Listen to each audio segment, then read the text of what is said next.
Hello friends, तो स्वागत है आपका मेरे एक नए वीडियो में। आज का हमारा टॉपिक है वेक्टर कि वेक्टर किसे कहते हैं और क्या होता है, और पूरी डिटेल से इसे समझेंगे कि कैसे क्या होता है। तो सबसे पहले जानते हैं फ्रेंड्स कि वेक्टर जो होता है एक भौतिक राशि होता है, यानी कि यह एक फिजिकल क्वांटिटी है। तो इसको करने से पहले कि ये एक भौतिक राशि है, ये जानना पड़ेगा कि भौतिक राशि होता क्या है। तो भौतिक राशि उसे कहते हैं क्वांटिटीज, मतलब फिजिकल क्वांटिटीज उसे कहते हैं जिसको कि हम माप सकते हैं, जिसको कि मापा जा सके, मेजरमेंट किया जा सकता है उसको। जैसे कि लेंथ मेजरमेंट करते हैं ना, टाइम मेजरमेंट करते हैं।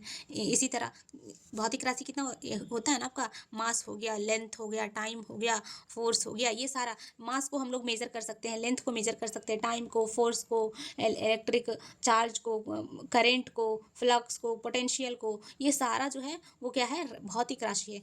तो जिसको हम लोग माप सकते हैं, मापा जो जा सके, वही क्या है, भौतिक राशि है। जैसे कि आपका वजन कितना है, मास है, ठीक है, मास हो गया। तो हमारा जो वजन है वो क्या हो गया, किसको माप सकते हैं। एग्जाम्पल में यदि इसको हम लें तो माप किसको सकते हैं, माप सकते हैं हम वजन को माप सकते हैं, अपनी लंबाई को माप सकते हैं। वजन किसी का है 50 kg, ठीक है, और फिर लंबाई है 5 फुट, इस तरह से तो ये मापा जा सकता है। तो ये क्या हो गया, ये दोनों वजन और लंबाई, यानी कि मास और लेंथ, ये क्या है, भौतिक राशि, यानी द्रव्यमान और लंबाई, ये क्या हो गया, भौतिक राशि है। ये भी बताती है जो भौतिक राशि, एक और चीज़ बताती है फ्रेंड्स। भौतिक राशि पहला तो जिसको माप सकते हैं उसको भौतिक राशि बोलेंगे, और दूसरा ये चीज़ कि ये कितनी बड़ी है, कितनी तेज है, या तो ताकतवर कितना ज़्यादा है। जैसे चार्ज, करंट कितने तेज से फ्लो करती है, फोर्स कितना तेज लग रहा है। जैसे फोर्स को कितना, मतलब इसमें फोर्स लग रहा है, 10 न्यूटन का फोर्स लग रहा है, तो ये कितना ज़्यादा फोर्स लग रहा है, कितना कम फोर्स लग रहा है। तो ये भी बताती है कि कोई भी जो चीज़ है, राशि जो है वो कितना, कोई भी राशि जो है कितना तेज है या ताकतवर है। जैसे कि आई होप भौतिक राशि आपको समझ में आ गया होगा। अब हम करते हैं वेक्टर के बारे में कि वेक्टर क्या होता है। तो वेक्टर एक भौतिक राशि है, तो जिसके पास, वेक्टर के पास दो चीज़ें होती है फ्रेंड्स। वेक्टर के पास दो चीज़ें होती हैं, एक तो होता है आपका दिशा, और दूसरा होता है परिमाण। ये परिमाण क्या होता है, ये मैंने बहुत ज़्यादा डिटेल में बताया है, तो आप पिछला वीडियो देख लीजिए। परिणाम क्या होता है, जैसे यहाँ पे मैं लिख रही हूँ कि मैं चली 3 मीटर चली, ठीक है, तो न्यूमेरिकल वैल्यू और यूनिटरी वैल्यू ये दोनों मिला करके बना देता है, न्यूमेरिकल वैल्यू और यूनिटरी वैल्यू ये दोनों मिला करके बनाता है मैग्नीट्यूड, यानी कि परिणाम, ठीक है। और अगर मैं बोलूँगी 3 मीटर उत्तर, तो ये क्या हो गया, ये हो गया दिशा, सॉरी ये क्या हो गया, वेक्टर। अब मैं इसको वेक्टर बोलूँगी, ठीक है, क्योंकि इसमें मैंने दिशा भी बता दिया है, और इसमें ये केवल मैग्नीट्यूड था। इसको जैसे ये स्केलर हो गया, स्केलर, तो ये आप पिछला वीडियो देख लीजिए, तो अच्छे से ज़्यादा अच्छे से क्लियर होगा। यहाँ पे हम वेक्टर को करेंगे। तो वेक्टर में क्या होता है फ्रेंड्स, दिशा और परिणाम होता है। उदाहरण के लिए कि जब हम किसी वस्तु को धक्का देते हैं, ठीक है, किसी कोई वस्तु है इसको धक्का देते हैं, तो ये केवल इस बात पर नहीं निर्भर करता है कि हम कितना ताकत लगाते हैं। जैसे हम इसको ऐसे धक्का दिए तो हम ताकत तो लगाए ही इसमें, लेकिन इस चीज़ पर भी निर्भर करता है कि ये किस दिशा में धक्का दे रहे हैं हम, ठीक है। कोई भी वस्तु है तो उसको किस दिशा में धक्का दिया जा रहा है, ऐसे धक्का दिया जा रहा है या तो ऐसे धक्का दिया जा रहा है, किस दिशा में धक्का दिया जा रहा है, तो यही वेक्टर होता है, ठीक है। जैसे कि एक तीर है जो कि ये दिखाता है कि तीर का सिरा किस दिशा, जैसे कि इस तरह से एक तीर बना हुआ है, ठीक है, एक तीर बना हुआ है, तो तीर का जो ये वाला निशान है, सिरा, इसको कहते हैं सिरा, और ये टेल है, ये सिर है, ये पूंछ है। तो सिर क्या दिखाता है, ये दिशा दिखाता है कि इस दिशा में जा रहे हैं। यदि आप इस तरह से सिरा को रखेंगे तो इस दिशा में जा रहे हैं, यदि आप नीचे सिरा कर देंगे तो नीचे की ओर जा रहे हैं, अगर इस तरह से सिरा कर देंगे तो आप इधर जा रहे हैं, ऐसा हो गया। तो जब आप किसी गेंद को मानते हैं कि तीर का जो सिरा है ये क्या दिशा ही दिखा रहा है ना, दिशा। और ये तीर कितना लंबा है, ये तीर कितना लंबा है, मानते 3 मीटर ये तीर है, इस तरह से, और ये क्या है, दिशा है। तो ये 3 मीटर क्या हो गया, परिमाण हो गया, ठीक है। और ये जो है आपका सिरा वो क्या हो गया, दिशा, दिशा हो गया। इसी तरह एक और एग्जांपल लेते हैं कि जैसे कि जब आप गेंद को लात मारते हैं, ठीक है, गेंद को लात मारते हैं, तो लात मारते हैं तो कितनी ताकत से लात मारते हैं, ठीक है। ये पहली बात ये हो गई कि आप उसको कितना जोर से, कितने ताकत से धक्का मारते हैं। तो ये जितना ताकत से, जितना जोर से आप धक्का मारेंगे वो हो गया परिणाम, मतलब धक्का जो मारेंगे वो हो गया परिमाण। परिमाण वाला वीडियो जरूर देखिए फ्रेंड्स, क्योंकि उसे मैंने बहुत ज़्यादा डिटेल से बताया कि परिमाण क्या होता है। तो वो आप देख लेंगे तो इसको समझने में बहुत ही ज़्यादा आसानी होगा, इसलिए पहले इस वीडियो को देखने से पहले उस वीडियो को आप देखिए। तो यहाँ पे क्या है कि जब आप किसी गेंद को लात मारते हैं तो कितनी जोर से लात मारते हैं वो हो गया परिमाण, और किस दिशा में मारते हैं तो ये क्या हो गया आपका ऊपर नीचे किस दिशा में मारते हैं, तो वो हो गया आपका दिशा। ठीक है, तो यहाँ पे आपने क्या काम किया, ताकत से उस पे क्या बल लगाया ना, ऐसे करके बल लगाया गेंद पे, बॉल पे, तो बल क्या हो गया, वेक्टर हो गया, क्योंकि आपने इस तरह से धक्का दिया, उसमें दिशा भी था। तो वेक्टर क्या बताया फ्रेंड्स, वेक्टर बताता है कि कोई वस्तु कैसे, यानी कि किस दिशा में और कितनी तेजी से हिलेगी, मतलब किस दिशा में, वेक्टर क्या बताता है, तो वेक्टर बताता है कि कोई वस्तु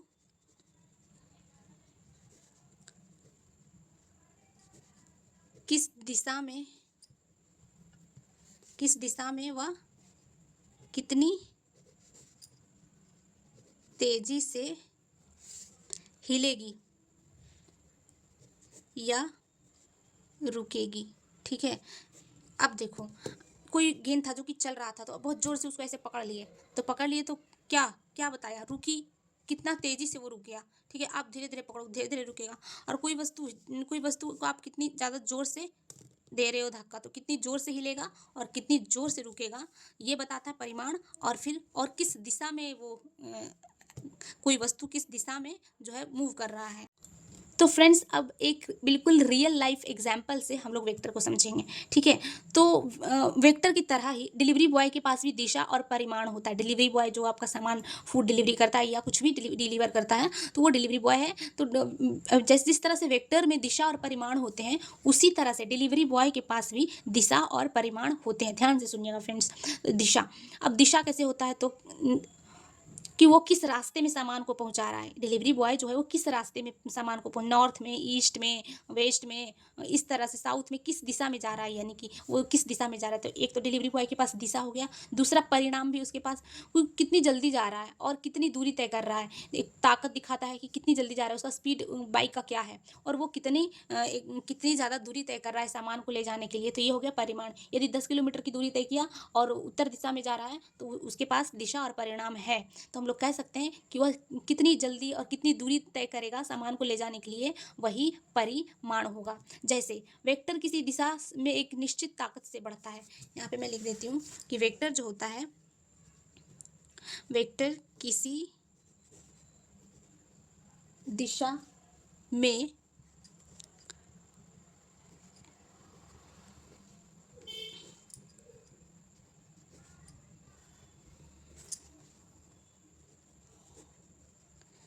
देखो, वेक्टर जो होगा, वेक्टर जो होगा वो किसी दिशा में एक निश्चित ताकत से बढ़ता है। ठीक है, इसी प्रकार डिलीवरी बॉय भी एक तय दिशा में जाता है, उसको फिक्स है कि वो उसको यहाँ पे ही सामान पहुँचाना है, दूसरी जगह नहीं पहुँचाना है। तो एक तय दिशा रहता है कि इसी दिशा में वो सामान लेकर के जाएगा।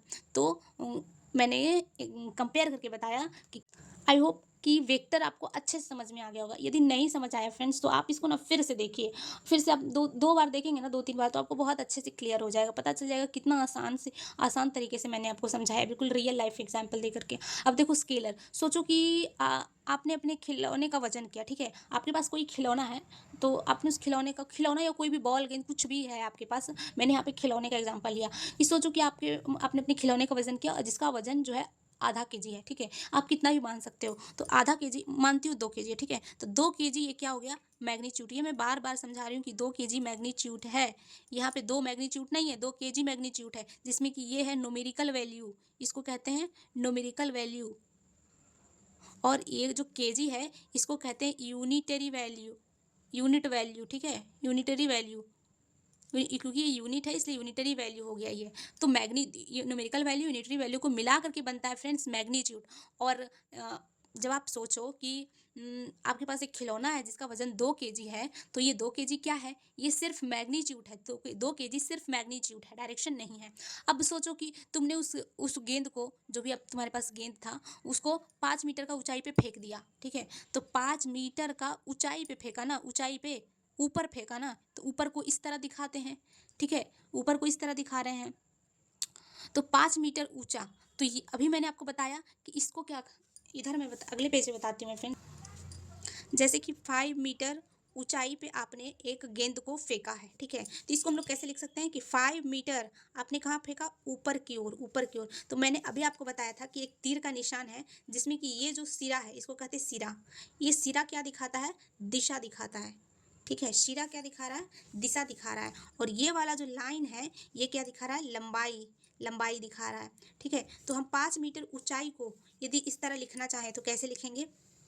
ये हो गया 5 मीटर, 5 मीटर ये हो गया लंबाई। ठीक है। 5 मीटर का ये हो गया लंबाई। और ये जो तीर का निशान है फ्रेंड्स, तीर ये हो गया ऊपर की ओर जा रहा है ना, ऊंचाई ऊपर आपने फेंका ना, तो ये 5 मीटर का ऊंचाई हो गया। ठीक है। अब ये क्या होगा? अब ये बताएगा, ये ऊंचाई जो है, ऊंचाई क्या कर रहा है? दिशा इंगित कर रहा है। ठीक है। यदि आप बॉल को ऐसे, जैसे मैं इसको बॉल को ऐसे लुढ़का देते तो इसको कुछ इस तरह से हम लोग दिखाते और ये 5 मीटर जाता, तो ये दिशा दिखा रहा है, ये किस नॉर्थ डायरेक्शन में गया या ऊपर गया, ये ईस्ट डायरेक्शन में गया। ठीक है। तो आपने सोचा, ये आपके पास एक गेंद है जिसको कि आपने 5 मीटर की ऊंचाई पर फेंका है, ये ऊंचाई क्या दिखाता है? ये ऊंचाई दिशा को दिखाता है। आई होप फ्रेंड्स आपको वेक्टर और स्केलर बहुत अच्छे से समझ में आ गया होगा। यदि सिर्फ आप 5 मीटर बोलेंगे तो वो स्केलर होगा, जिसके पास सिर्फ मैग्नीट्यूड है वो स्केलर होगा। मिलते हैं नेक्स्ट वीडियो में। Thank you for watching.